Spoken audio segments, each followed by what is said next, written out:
In Jerusalem. Let's speak to Nizar Farsakh in Washington, D.C., a former advisor to the Palestine Liberation Organization and adjunct professor at George Washington University. Hello and welcome to the programme.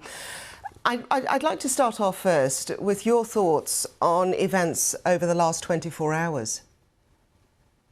Well, definitely, it's quite fantastic as news. I mean, 8 months into the war, and this is the first actual release of hostages, or actually getting of hostages. It's, of course, very good news for the four families.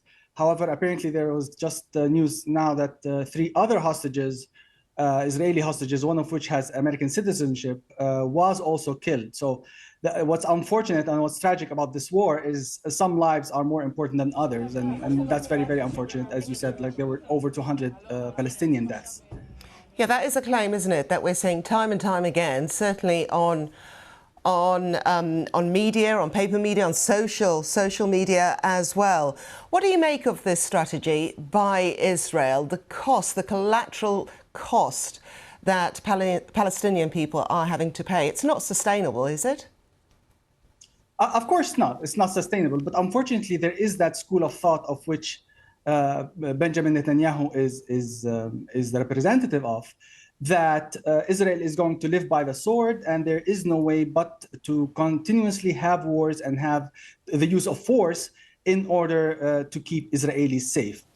Unfortunately for him, that argument is hard to sell when, after 75 years of Israel's existence, October 7th was the day with the most deaths or killing of Jews since the Holocaust. So the argument that this policy works is undermined. And that's, I guess, the main thrust of the politics. It's the politics of narratives, whose narrative wins. And in this case, Bibi Netanyahu is trying to argue that his way of dealing with things is the correct way.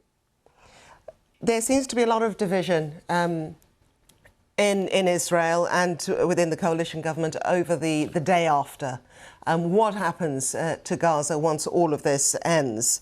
I wonder if you could just put it all into context for us. Would those politicians in Israel ever be able to come up with a day after that would satisfy everyone? There is so much division, isn't there? So much can be read regarding what Ben Gvir is saying, for example, his thoughts on it. Definitely, but to be fair, we are in uncharted territories. Where we were on October 6th was an Israeli government and Israeli society in general that was under the impression that Israel is capable to defend itself by itself. Now we're on the eighth month of the war. They managed to secure, I believe, only 7 hostages. Many hostages were killed by friendly fire. Israeli munition, or Israel is unable to continue the war without American munitions since December. And they are fighting a militia that was besieged for 17 years.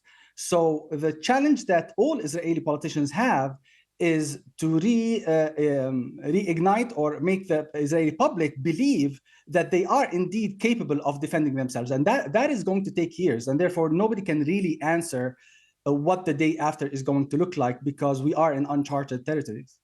OK. Thank you very much. Nizar Farsakh, thank you for your thoughts on this. Thank you.